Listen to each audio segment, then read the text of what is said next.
Y el triatleta capitalino Mauricio Méndez sigue cosechando triunfos. Este fin de semana se impuso en el Ironman de Los Cabos.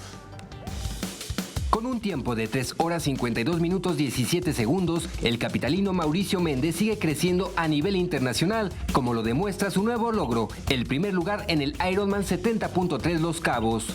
La racha del triatleta nacido en la Ciudad de México es para destacarse desde su gira en Europa, en la que obtuvo 3 oros y 1 plata en competencias de la Copa del Mundo. Méndez sigue consiguiendo triunfos para el país. Con una nadada de 25 minutos 28 segundos y un ciclismo de 2 horas 11 minutos 9 segundos y un medio maratón de 1 hora 13 minutos 17 segundos, el capitalino triunfó en su segundo Half Iron de 2016. Previo había ganado en el de Cozumel. Matt Chabrot llegó en segundo lugar y Cody Bills en el tercero. Con información de Vianey Zárate, 21 Noticias.